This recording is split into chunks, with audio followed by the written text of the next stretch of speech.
warahmatullahi wabarakatuh. Kembali lagi dengan kita di podcast Ashifa. Nah, kali ini kita di episode pertama kedatangan tamu spesial banget nih bersama Kak Nasim. Halo, Gimana Kak kabarnya untuk hari ini? alhamdulillah baik dan semangat. Masya Allah. Alhamdulillah kita sudah kedatangan pemateri yang semangat banget buat nemenin kita bakal belajar bareng di sini. Nah, ini Kak Nasim, ini seorang mahasiswa kedokteran yang penuh prestasi.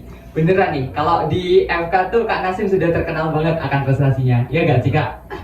Ya, alhamdulillah ya lumayan dari semester 3 ya sepertinya ikut-ikut kompetisi. Jadi anak-anak FK tuh kadang-kadang kalau lihat kayak wah itu orang lomba tuh seneng lomba ya gitu. Brandingnya emang udah terkenal sebagai seorang yang berprestasi sih. Amin, amin. Nah, kan Kak Nasim, sekarang kalau boleh tahu udah semester berapa Kak? Sekarang aku semester 6 tahun ketiga kedokteran ya. Tahun ketiga kedokteran, berarti masuknya kedokteran itu tahun 2020? 2020 betul. Oke. Pas zaman-zamannya Covid ya. Waduh, berarti ini nggak ngerasain ospeknya di kedokteran ya Kak? Betul, aspek kita waktu itu online tuh. Jadi kertas disuruh 6 mm kiri, 6 mm kanan gitu-gitu lah. Tugas online lah. Tugasnya online, oke. Nah, ini mungkin kan kita sekarang akan memasuki zaman-zaman dari masa maba baru nih Kak. Dan Kak Nasim ini sudah semester 6. Boleh nggak sih Kak kasih gambaran gimana sih kehidupan sebagai anak kedokteran? Apakah anak kedokteran itu membuat mentalnya terbantai atau tetap bisa santuy gitu Kak? Menarik sebenarnya, apakah kedokteran itu santuy atau malah terbantai ya? Nah, bener banget. Sebenarnya kalau kita lihat itu tergantung perspektif sih. Kalau saya lihatnya ya setengah terbantai, setengah juga santai. Tapi kalau kita lihat sisi positifnya ya, sebenarnya kedokteran itu termasuk yang gampang karena beda sama fakultas lain. Misal orang teknik, mereka kan bakal punya proyek A, proyek B, tugas A, tugas B. Terus kuliah mereka itu tidak hanya sekedar menerima teori, tapi mereka juga berpikir, menghitung dan sebagainya. Kalau kita di kedokteran kan kita datang nih kuliah, jam 8 datang, duduk, terima materi, serap, ujian, selesai. Jadi sebenarnya perspektifnya lebih gampang kalau kita lihat. Meskipun ada beberapa tugas yang memang mengejar deadline, tapi sebenarnya kalau menurut saya gampang. Terbantai ketika kita nggak bisa atur waktu dengan baik. Nah, ini merupakan sebuah apa ya, diksi yang mungkin menjadi sebuah pertanyaan dengan anak kedokteran yang disasar hanya gimana caranya memanajemen waktu yang mungkin menjadi masalah. Nah, ini mungkin dari Kak Nasim sendiri yang sudah berprestasi sekian banyak gitu, entah itu di bidang akademik maupun di luar, dengan juga kalau di kedokteran udah terkenal menjadi seorang yang sampai ke PIMNAS dan lain sebagainya. Nah, ini agar bisa membalanskan Kak antara kehidupan di kedokteran dan juga di luar kehidupan kedokteran biar tetap mental terjaga dan tetap santuy gitu. Sebenarnya kalau manajemen waktu emang PR ya, semua mahasiswa pasti PR-nya di manajemen waktu. Tapi kalau kita lihat ya, 24 jam nih. Misal Nafi tidur dari jam berapa sampai jam berapa? Malam sampai pagi jam? Biasanya sekitar jam 11-12 sampai subuh gitu. Nah, 11-12 sampai subuh ya. Anggap dari jam 12 malam sampai jam 7 pagi. Kita exclude waktu sholat subuh gitu. Itu udah tidur 7 jam ya. Terus ada waktu lagi kita mulai kuliah jam 8 sampai jam 3 sore. Itu 8 jam. Total sudah kita habiskan sehari 15 jam. Semua mahasiswa pasti punya waktu 24 jam ya. Dari 15 jam yang kita habiskan, kita masih punya 9 jam. Nah, PR-nya orang-orang itu sebenarnya adalah gimana caranya memaksimalkan 9 jam yang sisa itu. Banyak orang nggak sadar 9 jam yang sisa itu penting.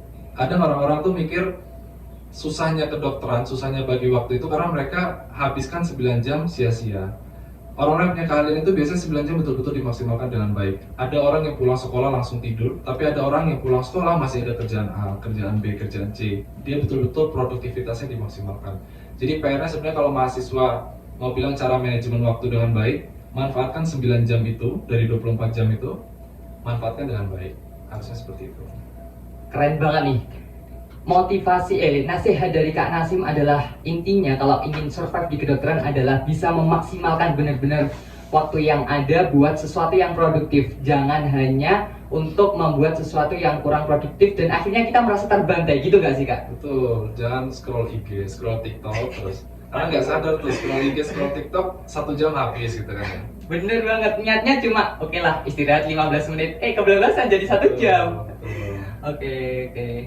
mungkin saya juga teringat Kak tentang waktu, manajemen waktu, bahwa kalau di Quran itu ada surat Al-Asr ya, itu bagaimana bahwa berapa pentingnya waktu itu dijadikan sebuah sumpah gitu, wal asr, dan demi waktu. Ini emang waktu itu emang sesuatu yang sangat penting dan bisa membuat kita apa ya Kak, antara terbantai atau santuy gitu. Oke. Oke, nah ini kita masih di introduction lagi ya, ini masih awal pengenalan. Kemarin saya sempat lihat IG-nya Kak Nasim gitu. Nah, di IG itu kalau nggak salah ada di profil bio-nya itu ada Quran surah Ar-Rum ayat 5 ya Kak? Iya, betul. Ar-Rum ayat 5. Nah, itu bisa Kak diceritakan tentang apa spesialnya sih tentang penggalan surat itu gitu?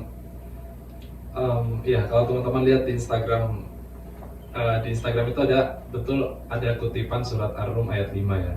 Sebenarnya inti dari surat Ar-Rum itu spesial karena dia membahas tentang kemenangan. Jadi di zamannya Nabi itu kalau kita lihat kan Persia sama Romawi itu penguasa dunia ya.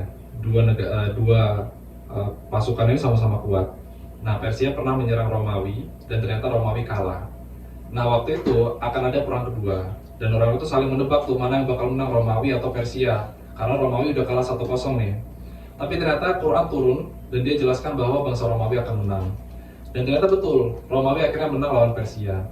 Nah, jadi di Quran itu dia sebenarnya menjelaskan apapun yang Allah takdirkan itu yang benar. Jadi kurang lebih artinya kan Allah akan menolong siapa yang dikehendakinya kan ya. Nah, itu sebenarnya saya tarik dari kompetisi karena sering ikut kompetisi. Seberapapun usahanya saya, kalau belum takdirnya menang, ya nggak bakal menang. Jadi intinya kita tuh kalau misal di kompetisi ya, kita tuh cuma harapan dua. Nggak ada orang yang overpower benar-benar win rate 100% itu nggak mungkin. Jadi hanya ada dua, kita usaha, sisanya doa. Jadi intinya di situ Ar-Rum itu mengajarkan kemenangan. Kalau kita mau menang, ya sudah usahanya maksimal, sisanya doa tergantung ke Allah. Masya Allah, mungkin ini salah satu yang menjadikan Kak Nasim ini bisa memiliki rentetan kemenangan dalam berbagai kompetisi dan menjadikan beliau seorang mahasiswa yang gak biasa-biasa aja gitu, mahasiswa yang extraordinary, spesial banget gitu. Oke, nah, oh ya Kak, soal kan ini kan Kak Nasim perjalanannya kalau di preklinik ini kan sudah lumayan panjang nih. Mungkin ini bisa menjadi sebuah guide atau sebuah petunjuk buat teman-teman yang masih baru menginjakkan seperti saya nih, yang masih semester 2, masih kayak inanya bilang buta map lah. Nah, ini biar nggak cuma jadi mahasiswa yang biasa-biasa aja gitu, mahasiswa template gitu. Ya udah kuliah, ke kos, terus lulus gitu, tapi nggak ada karya yang diberikan untuk alma mater. Nah, itu gimana Kak caranya biar bisa menjadi mahasiswa yang spesial gitu? Cara menjadi mahasiswa yang spesial ya. Ini juga menarik nih. Sebenarnya kalau kita lihat mayoritas mahasiswa, mungkin satu angkatan kan kita 270 lebih ya mungkin ya. Itu kurang lebih template semuanya, datang kuliah, belajar, pulang, tanpa ada kegiatan lain yang dimaksimalkan. Sebenarnya kalau kita mau jadi mahasiswa yang nggak biasa-biasa aja, itu cari apa yang kita interest di kuliah. Misal kalau saya di awal masuk kedokteran kan interestnya di bidang penulisan ilmiah. Ya saya dalami itu selama beberapa semester, raih prestasi di situ dan akhirnya terkenal karena prestasi itu. Kalau teman-teman semua mau jadi mahasiswa yang nggak biasa-biasa aja, ya cari keahliannya apa, maksimalkan di keahlian itu. Gak semua orang ahli di penulisan ilmiah, tapi ada misal contoh Nafi nih, anggota LKI. Mungkin kan kita semua pulang kuliah sore, harus pulang terus tidur ya. Tapi Nafi mungkin sore nggak langsung tidur, masih harus ke masjid, urus organisasinya dan sebagainya. Artinya kalau kita mau jadi mahasiswa yang nggak biasa-biasa aja, maksimalkan apa yang kita punya, maksimalkan kita kepengen interest di mana, maksimalkan di situ. Kurang lebih sama, misal di semester 2 saya dalami penulisan ilmiah, semester 3 masih sama, semester 4 sama. Tapi akhirnya karena sudah meraih banyak prestasi di situ dan saya rasa sudah cukup, saya pindah haluan nih, pindah ke penelitian mungkin. Dan sekarang kurang lebih penelitian yang saya interest di bidang biomolekuler, clinical nutrition sama medical technology. Jadi intinya kalau teman-teman mau jadi mahasiswa yang nggak biasa-biasa aja, cari interestnya apa, dalami interest teman-teman semua, ya raih prestasi di situ. Dan nggak harus terkenal kan ya kalau kita mau, yang penting kita senang, enjoy di bidang itu ya jalani aja terus. Nanti kan lama-lama akan ada manfaat tersendiri di bidang yang kita interest itu. Oh, berarti intinya memaksimalkan potensi diri kita ya Kak? Ya betul, maksimalkan potensi diri, benar. Nah, mungkin dari Kak Nasim nih, ada nggak sih Kak kayak gimana caranya kita itu bisa berkaca tentang potensi diri kita? Kan Kak, kalau Kak Nasim tadi semester 2 kayaknya sudah tahu nih, wah saya ini udah potensi banget nih di bidang kepenulisan. Nah, saya ingin mendalaminya sampai semester 4. Akhirnya memetik buahnya sekarang nih, buahnya kejuaraan yang akhirnya diraih. Nah, biar kita bisa berkaca, wah ini potensi saya nih, dan saya bisa mengasahnya. Itu gimana Kak? Caranya gampang sebenarnya, partisipasi di semua kegiatan pertama. Jadi nggak harus misal saya interest di sini selesai. Interest itu kadang kita nggak muncul tiba-tiba kan ya. Jadi harus dicari tahu. Kadang walaupun aku nggak terlalu aktif di bidang organisasi, tapi setidaknya pernah coba organisasi seperti ini. Ternyata interestnya bukan ke arah situ. Tapi yang jelas pernah coba, pernah partisipasi di situ. Jadi teman-teman kalau mau cari potensinya di mana, ya partisipasi dulu di semua bidang. Jangan datang hanya belajar dan pulang, jangan. Jadi cari, misal organisasi udah coba interest, silahkan dalami. Tapi kalau misal belum interest di organisasi, coba lomba gitu, kompetisi. Belum interest di lomba, coba nulis buku. Belum nulis buku, coba semuanya, mungkin podcast dan sebagainya. Artinya partisipasilah di semua kegiatan, jadilah mahasiswa seaktif mungkin. Karena kuliah itu kita kedokteran ya, kita kan nggak bakal ngulang menjadi mahasiswa lagi kan. Jadi maksimalkan potensi yang ada di kuliah ini sebagai mahasiswa, dan coba semua apapun yang ada partisipasi, dan jika udah ketemu potensinya di mana, interestnya di mana, dalami.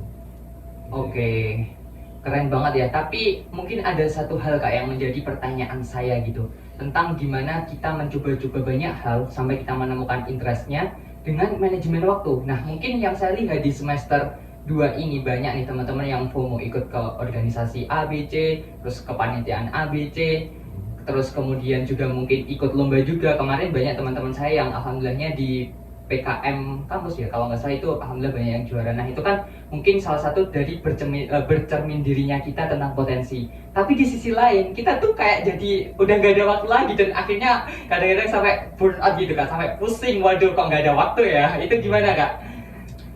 Nah ini PR juga nih sebenarnya. Kalau kita mau bilang wah asik dapat juara, wah asik punya bidang ini, wah asik interest di sini, tapi sisi lain pasti ada yang dikorbankan. Nggak mungkin kita punya ahli sesuatu terus nggak ada yang kita korbankan, itu mustahil. Yang pasti dikorbankan tuh 3, waktu, usaha, dan tenaga. Jadi mau seberapapun teman-teman jago di bidang kompetisi, tampaknya senang, happy, jalan-jalan ke Jogja lomba dan menang, tapi sebenarnya di situ ada yang kita korbankan. Misal orang-orang mungkin udah tidur jam 10, karena kita yang kompetisi kita harus siapkan A, B, C, kita tidur jadi jam 1, jam 2. Tapi intinya cara menyeimbangkan waktu itu susah. Tapi kalau misal kita jalani dan paksa, nanti efeknya positifnya satu sebenarnya. Yang paling saya lihat itu stress tolerance. Jadi toleransi terhadap stres itu menjadi lebih tinggi. Terutama nanti saat dokter muda ya, mungkin kita belum merasakan kan ya. Tapi saya kan di waktu dokter muda itu betul-betul stress toleransinya sangat-sangat harus kuat. Jadi dari sekarang harus kita latih sih. Memang ada yang dikorbankan, tapi sisi positifnya adalah kita dapat prestasi yang lain, kita dapat keahlian lain. Mungkin seperti itu. Wah keren banget ya, intinya dengan adanya pressure kita jadi sudah terbiasa, dan kita kayak ya sudahlah, udah terbiasa sibuk, udah terbiasa nggak ada waktu. Jadi nanti kalau semisal di masa depan itu ada pressure atau tekanan yang sama, itu udah terbiasa. Nah soal pengorbanan nih, kan tadi Kak Nasim bilang kalau kita mau meraih sesuatu itu perlu adanya pengorbanan. Dari Kak Nasim sendiri nih, bagian sisi hidup manakah yang paling dikorbankan untuk sampai di saat ini gitu Kak? Bagian yang paling dikorbankan sebenarnya lebih ke arah tenaga ya. Jadi kadang kalau kita, menurut saya itu weekend itu family time ya. Harusnya kita lebih banyak waktu sama keluarga, karena Senin sampai Jumat mahasiswa ke kampus, terus jarang juga interaksi sama keluarga. Tapi akhirnya yang dikorbankan di situ sih. Jadi ada waktu yang harusnya sama keluarga, jadi kita hilangkan. Jadi kayak misal hari ini Sabtu Minggu kita harus partisipasi di sini. Ini kan salah satu bentuk pengorbanan kan ya. Di sisi lain juga usahanya harus lebih ekstra. Jadi nggak hanya harus paham kuliah, menyeimbangkan kuliah dan menyeimbangkan akademik dan prestasi itu susah. Dan di situ betul-betul tenaganya harus ekstra, harus yang ahli di interest kita harus kita dalami. Kuliah juga nggak boleh kita tinggalkan, itu berat ya. Jadi banyak yang dikorbankan, tapi yang paling utama tenaga dan waktu sih menurut saya. Oh, berarti investasinya di tenaga dan juga waktu, yang mungkin waktunya ada orang lain gitu yang hari ini bisa kosong, atau enggak kalau gitu bisa molornya itu lebih lama, mungkin bisa push rank sampai mythic glory, scroll IG, tapi kita harus korbankan untuk sesuatu hal yang lain yang mungkin bisa malah menambah kebermanfaatan untuk kita. Ya, itu juga bentuk investasinya kita ya. Mahasiswa itu investasinya adalah belajar. Oke, nah Kak pernah nggak sih kan tadi udah mengorbankan banyak hal gitu, udah mungkin dalam baik waktu dan juga tenaga dalam merencanakan sesuatu kayak kejuaraan dan lain sebagainya. Tapi kok dalam fase itu gagal terus gitu, mungkin nggak juara atau bahkan di misal submit abstrak pun juga nggak keterima dan akhirnya kayak aduh kok gagal terus nih, kayak nggak apa ya, antara investasi dan juga output itu nggak seimbang gitu. Sudah investasi banyak tapi nggak dapat hasil. Nah itu pernah nggak sih Kak dalam keadaan seperti itu? Pasti pernah ya, kayaknya hampir semua orang yang mau mendalami sesuatu itu pasti ada titiknya dia jatuh dan betul-betul susah untuk bangkit. Tapi sebenarnya ada yang bilang itu usaha itu nggak bisa disebut sukses kalau dia belum pernah gagal. Nah, menurut saya kalau misal pernah satu kondisi kita udah pertama kali lomba, ini terutama masalah utama orang-orang yang pertama kali mulai ya. Kita lomba kalah, lomba kalah, lomba kalah. Jangan-jangan bukan interestnya di sini ya. Sebenarnya belum tentu, karena kalah itu harusnya dipakai untuk belajar. Pertama kali kompetisi itu waktu itu kita ada lomba literatur review bersama tim dan kita sesama maba waktu itu ya. Nah, di kompetisi itu betul-betul saingannya udah veteran-veteran lomba di situ, anak UI, UGM dan sebagainya. Akhirnya positifnya gini, kita kalah di situ dan betul-betul waktu itu jurinya nggak paham yang kita sampaikan apa, presentasi kita masih jelek, karya kita masih jelek. Tapi sisi positifnya adalah waktu itu kita lihat bagaimana presentasinya orang-orang yang udah veteran lomba kan. Dari situ belajar, oh ternyata cara lomba yang benar itu seperti ini, cara presentasi yang bagus itu seperti ini. Belajar, tapi kalah dulu awalnya, kalah, tapi lama-lama mulai menang. Akhirnya win rate mulai naik, 80%, 100%. Tapi intinya, kalau kita jatuh, jangan berlarut-larut. Karena semakin larut kita jatuh, semakin susah bangkitnya. Kalau sarannya senior ya waktu itu ya, kalau kita udah kalah, coba cari tim yang lebih siap. Jadi waktu itu karena sering kalah, saya ganti dulu timnya sama senior. Jadi waktu itu betul-betul belajar sambil lomba. Mereka ajari cara presentasi yang benar, akhirnya sudah terbiasa, baru bisa lepas dari senior.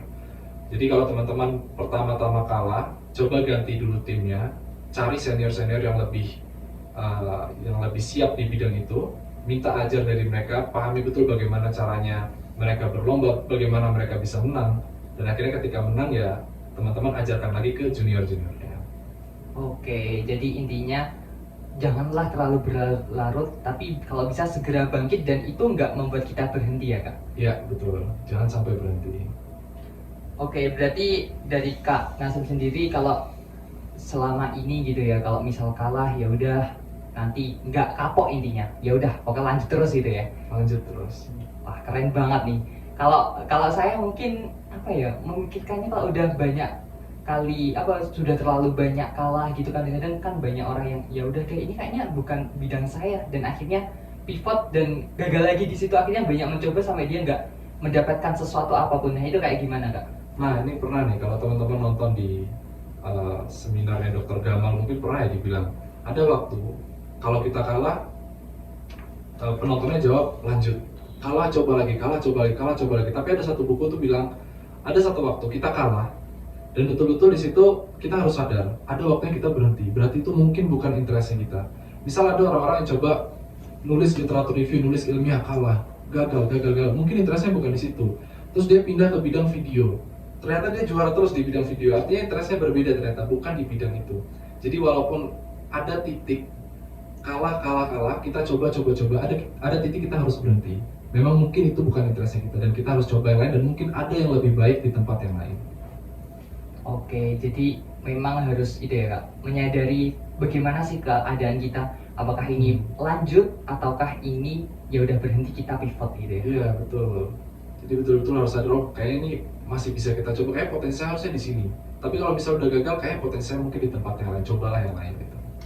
Oke, nah ini mungkin kan Kak Nasim ini sudah tadi juga sudah bercerita banyak hal tentang apa ya, dari sampai sekarang prestasinya yang begitu luar biasa. Nah, pas maba nih Kak, kepikiran gak sih Kak, udah rencanain jalannya buat di FK nanti seperti apa? Kayak oke, aku semester 1, 2 harus gini, semester 3, 4 harus gini, 5, 6 harus gini, 7 harus gini, atau ya udah deh jalan aja gitu. Kalau aku lebih ke tipe let it flow ya, kayaknya lebih ke arah jalani. Kalau misal memang asik atau enjoy di bidang itu aku terusin, tapi bukan yang ada beberapa senior itu yang gitu, jadi dari awal masuk dia udah tetapkan target, harus coba ini, harus coba A, B, C, dan betul-betul ada yang sampai di titik itu. Tapi kalau aku pribadi bukan tipe yang itu, jadi tipenya let it flow. Apa yang misal ada yang harus ditekuni, yaitu aku teruskan. Kalau misal betul-betul lihat oh ini prospeknya bagus, aku teruskan. Tapi kalau misal enggak ya aku nggak lanjut. Jadi lebih percaya apa ya kalau istilah mudanya, percaya takdir ya kayaknya. Oh, iya. Ya apa takdirnya dikasih ya itu yang dijalanin gitu. Oke, tapi gini ya, Kak Nassim itu keren gitu. Biasanya kan kalau motivator-motivator tuh bilang kalau kita nggak netapin target atau kayak gimana itu bakal susah gitu buat ngeraih sesuatu. Tapi Kak Nassim sebalikannya, sebuah anomali gitu. Walaupun let it flow, tapi tetap bisa mencapai suatu hal yang membanggakan gitu. Nah, di sini mungkin ada pertanyaan Kak dari saya. Kan kalau kita nggak menetapkan target tuh, nah itu nanti kan kita kayak nggak ada, oh ini harus dikejar itu. Sehingga kalau semangatnya itu bisa jadi berkurang. Nah itu kayak gimana Kak? Sebenarnya gimana ya, target itu menurutku pribadi, ini pribadi, nggak tahu, bukan suatu yang general. Jadi seberapapun targetnya kita, kalau misal belum waktunya untuk dapat di potensi itu nggak bakal dapat. Jadi kayak misal waktu itu lomba, dulu iseng-iseng aja belajar sama senior, Kak tolong ajarin aku penulisan ilmiah gitu. Akhirnya diajarkan penulisan ilmiah. Dan waktu itu aku nggak pikiran, nggak targetnya aku harus menang A, harus jadi Pilmapres, harus ini itu, enggak. Jadi betul-betul let it flow, dan di perjalanan let it flow itu akan datang yang lain-lain. Jadi misal waktu itu belajar lomba, tapi ternyata saat-saat lomba dosen mulai, Dek tolong bantu ini, akhirnya aku bantuin. Nanti ada lagi, Dek ini ada Pilmapres ikut, nanti aku ikut lagi. Jadi di tengah-tengah perjalanannya baru aku netapin target, tapi di awal-awal betul-betul let it flow. Karena percaya apa yang udah ditakdirin di kita ya itu yang terjadi. Dan percaya atau enggak, aku SMA bukan tipe yang ahli di bidang lomba, malah nggak pernah lomba sama sekali, bukan yang anak-anak robotik dan sebagainya, enggak. Jadi betul-betul baru start kuliah, dan aku yakin memang kehendaknya prestasi datang itu pas waktu kuliah, jadi itu. Oke, mungkin kan tadi Kak Nassim bilang kalau pas SMA ini bukan anak yang ambis gitu lah istilahnya ya. Ya, bisa Nah, dilanjutkan. itu bisa diceritain nggak bagaimana keadaan SMA-nya dulu gitu? Seorang Kak Nassim yang SMA itu seperti apa? Mungkin kita di sini juga penasaran sih kayak gimana gitu.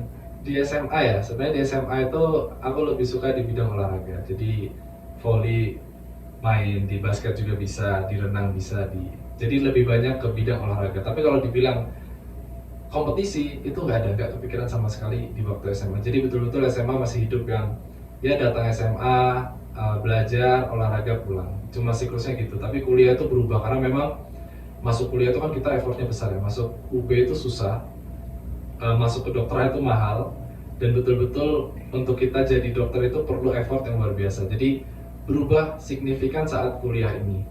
Tapi intinya kalau misal teman-teman harus cari apa yang bisa buat motivasi teman-teman lanjut di FK, ya cari betul-betul, jangan tergantung sama SMA sih. Betul-betul jangan pikir oh dia udah dari dulu bisa makanya dia kuliahnya kayak gini, enggak. Ternyata beda. Ada orang yang waktu berubah itu berubahnya total signifikan. Jadi cari semangat dan motivasi itu nggak harus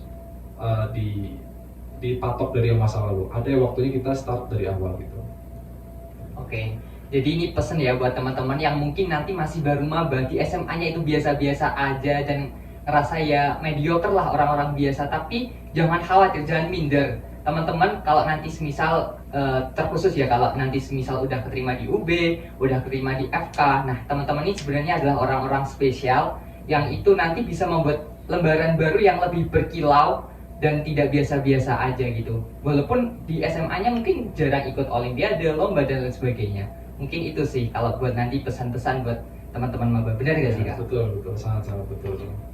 Oke, mungkin ini dari Kak Nassim kan kalau nggak salah saya sudah pernah melihat itu Kak Nassim juara di Pilmapres. Itu ya, mahasiswa berprestasi. Nah, Iya. dan sampai sekarang pun kalau nggak salah lanjut mewakili wilayah 7. Iya, betul. Nah, ini bisa nggak Kak diceritain ini kayak gimana ceritanya kok sampai begitu besarnya apa ya sebuah achievement ini atau prestasi ini bisa didapat gitu? Jadi kalau misal bicara tentang Pilmapres ya, Pilmapres itu rangkaiannya panjang, mirip-mirip seperti di mahasiswa sekarang program kreativitas mahasiswa itu kan panjang ya rangkaiannya. Di Pilmapres itu kita harus lulus dulu dari FK, jadi ada seleksi fakultas kedokteran. dari kebidanan, farmasi, dan lain-lain, kita harus jadi yang nomor 1 di FK. Setelah lolos Pilmapres FK nomor 1, kita naik ke tingkat universitas. Dan ini kita betul-betul, waktu itu ada saingan 19 total fakultas yang ada di UB. Kita harus jadi yang nomor 1 lagi. Setelah jadi yang nomor 1 di di universitas, kita masuk ke wilayah 7 itu wilayah Jawa Timur. Jadi ada Jember, ada UNER, dan sebagainya. Kita harus jadi juga, waktu itu 6 besar sih yang diambil. Jadi UB alhamdulillah masuk ke 6 besar, dan kita masih seleksi berkas sekarang, dan harapannya setelah selesai berkas kita bisa wakili UB di tingkat nasional. Tapi yang jelas di Pilmapres itu betul-betul effortnya luar biasa, karena dalam waktu yang singkat kita harus siapkan karya, kita harus siapkan presentasi, kita harus siapkan wawancara, Q&A dalam bahasa Inggris dan sebagainya. Jadi banyak yang disiapkan dalam waktu yang singkat. Tapi prosesnya panjang sih, jelas singkatnya seperti itu. Oke, keren banget nih. Walaupun prosesnya panjang dan mungkin padat, tapi Kak Nasim tetap bisa berjuang. Mungkin selain dari Pilmapres, pernah gak sih Kak ikut kayak lomba lain gitu yang berkesan? Mungkin Pimnas ya, kalau mungkin dari teman-teman kuliah yang terkenal Pimnas ataupun lomba-lomba lain, pernah gak sih Kak? Iya, selain Pilmapres itu yang berkesan lomba khususnya di bidang ilmiah kedokteran ya. Itu pernah ikut di namanya Liga Medica International Biomedical Congress, nanti teman-teman coba lihat di Instagramnya. Itu lombanya cukup tingkatannya internasional, dan dia lumayan susah untuk kita masuk juara di situ. Jadi waktu itu ikut lomba research paper, lomba penelitian ilmiah, dan saingannya tidak hanya mahasiswa kedokteran, tapi semua mahasiswa rumpun kesehatan boleh ikut, dan dokter muda pun boleh ikut. Jadi dengan saingan yang banyak itu, tentu tim yang harus kita bentuk juga harus tim-tim yang lebih kuat kan ya. Jadi waktu itu aku pakai tim dari teman-teman dokter muda yang senior-senior dulu, kita kumpulkan jadi satu berlima, dan kita lomba alhamdulillah dapat juara 3. Dan itu kita udah puas karena memang saingannya besar dan berat lawannya. Jadi alhamdulillah dapat juara 3. Dan lomba-lomba lain, misal lomba Pimnas, itu juga termasuk yang berkesan dari kita. Jadi usahakan tim-tim UB nih sekarang yang angkatan 2022 atau nanti akan masuk angkatan 2023, coba masuk di bidang PKM dan kita raih UB juara umum. Oke, kalau dari Kakak sendiri waktu Pimnas dulu sampai bagian mana Kak? Waktu itu kita cuma sampai Pimnas, tapi alhamdulillah UB itu masuk 5 besar yang 5 besar tim terbanyak juara di Pimnas. Dan kita bakal usaha lagi di tahun ini, semoga UB yang dapat juara umumnya sih, juara 1. Amin, keren banget nih. Oh iya Kak, mungkin kalau dari segi Pimnas ya, kalau nggak salah, kalau kita sudah masuk Pimnas itu udah ada kompensasi, tidak ada TA ya Kak? Iya betul, kita dibebaskan dari skripsi. Wah keren banget, ini padahal sebuah momok besar bagi seorang mahasiswa ya. Iya. Berarti Kak Nasim ini sudah free nggak TA ya Kak? Iya, kita alhamdulillah yang lolos Pimnas biasanya bebas dari skripsi. Jadi kita nggak perlu repot-repot lagi urus berkas administrasi, nulis paper. Kita tinggal submit yang kemarin kita kerjakan di Pimnas di bidang riset ilmiah, research eksakta (RE). Nah itu dikasih kompensasi oleh FK, kita bebas skripsi. Kalau mau bebas skripsi, ingat ikut apa? Ikut Pimnas. Tapi ya itu, perjalanannya nggak mudah. Oke, nah ini mungkin ada beberapa pertanyaan nih Kak dari netizen. Kan kemarin kita sudah sebar posternya Kak Nasim nih di IG-nya LKI, dan ada beberapa pertanyaan masuk. Aku bacain dulu ya Kak. Oke. Pertanyaan pertama,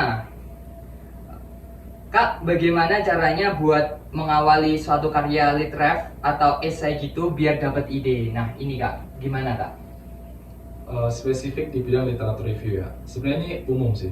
Kalau kita mau dapat ide untuk kompetisi, kita harus pertama observasi. Jadi apa masalah yang ada, apa kekurangan yang, misal ada satu penyakit nih, ini contoh di bidang kedokteran ya. Ada satu penyakit, terapinya A, kita cari kekurangan terapi itu apa.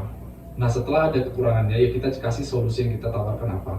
Jadi intinya kalau kita mau dapat ide, banyak-banyaklah baca, banyak-banyaklah amati lingkungan. Jadi apa yang kekurangan di lingkungan itu, nah itu yang kita kasih inovasinya. Dan usahakan ide-ide itu patokan ke SDG atau Sustainable Development Goal yang 17 poin itu. Cari salah satu poin di situ mana yang harus kita dalami. Dan biasanya poinnya lebih tinggi kalau kita menargetkan SDGs itu. Ya, tapi prosesnya sebenarnya cari ide itu lama dan susah. Untuk dapat ide itu susah. Dan yang nulis itu gampang, tapi cari idenya susah. Nah, cara cari ide itu tadi 3. Antara kita banyak-banyak baca, amati lingkungan, atau enggak kita targetkan di SDGs itu. Oke, nah ini mungkin juga berkaitan jika dengan pertanyaan kedua yang sebenarnya mungkin sudah terjawab. Bagaimana caranya untuk mengawali menulis? Nah itu mungkin dari apa yang tadi Kak Nasim sampaikan tentang mengobservasi, terus memodifikasi apa yang kurang, dan terutama menargetkan untuk poin bahasanya itu di SDGs ya Kak? Iya, betul. Oke, nah ini adalah jawaban dari Kak Nasim tentang gimana sih seluk-beluk tentang untuk membuat ide atau membuat esai di terkhusus di literatur review ya Kak? Ya, kalau menulis itu paling gampang ya, ini kalau apa ajari orang-orang yang pertama kali nulis, ATM, jadi amati, tiru, modifikasi. Kita cari karya tulis yang pernah dibuat oleh senior kita betul-betul amati bagaimana paragraf 1, paragraf 2, paragraf 3, paragraf 4. Jadi kalau misal gampangnya itu kayak gini, kalau aku lihat polanya, paragraf 1 itu situasi, jadi kasusnya berapa banyak, kematiannya berapa banyak. Paragraf kedua itu kita kasih problemnya apa, masalahnya apa. Paragraf 3 dan 4 kita kasih inovasi kita, solusi kita. Jadi amati, terus kita tiru pola-polanya dan kita modifikasi. Sebenarnya itu cara paling mudah nulis dan itu legal, bukan cara yang ilegal. Jadi teman-teman yang mau start nulis, jangan kebanyakan pikir, langsung eksekusi nulis, ATM, amati, tiru, modifikasi. Biasanya langsung jalan tuh cara menulisnya. Oke, nah ini sebuah tips yang keren banget dari Kak Nasim, dan kita tadi sudah ngobrol banyak banget dan juga banyak sekali ide yang telah kita dapat pada hari ini. Nah mungkin sebelum kita mengakhiri nih podcast kali ini, dari kan kakak sendiri ini juga dulu seorang anggota LKI juga, terus sekarang kalau nggak salah sampai jadi BPH juga. Nah mungkin ada nggak Kak pesan kesannya jadi seorang anggota LKI, dan mungkin selain itu juga ada nggak sesuatu yang ingin disampaikan ke teman-teman nih biar bisa setidaknya seperti Kak Nasim lah, minimal gitu. Oke. Kesan-pesan ya. Sebenarnya kalau jadi anggota LKI itu kesannya adalah kita yang masuk LKI itu bukan orang-orang yang sudah ahli agama, tapi orang-orang yang mau belajar. Jadi karena kita kedokteran itu menurut saya, kita kadang terlalu fokus ke dunia, kita belajar mati-matian, terus kita pahami sesuatu, kita dalami, tapi kadang kita lupa agama. Nah dengan masuk LKI itu, Lembaga Kerohanian Islam, enaknya adalah kita tetap bisa seimbang antara dunia dan agama. Nah itu enaknya, kesannya itu positifnya di situ. Terus pesannya untuk teman-teman semua, kalau teman-teman semua mau jadi entah targetnya Pilmapres tahun depan atau teman-teman mau jadi mahasiswa yang berprestasi, carilah partisipasilah di banyak kegiatan yang ada di Universitas Brawijaya ataupun yang ada di FK. Partisipasi di semua kegiatan tersebut dan cari potensi teman-teman semua. Setelah ketemu potensinya, ya dalami potensi itu. Nanti kedepannya kan nanti let it flow, nanti dia jalan sendiri dan kita tambah-tambah positifnya, di mana misal nanti ada event ini kita ikuti, event yang lain kita ikuti. Jadi partisipasilah di semua kegiatan yang ada.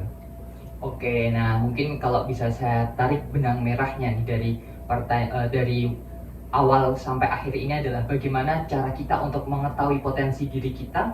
Kalau kita sudah bercermin dan tahu potensi diri kita mengasah di bidang yang benar-benar kita interest dan kita memiliki potensi di situ, dan tinggal nunggu hasil saja, gitu kan?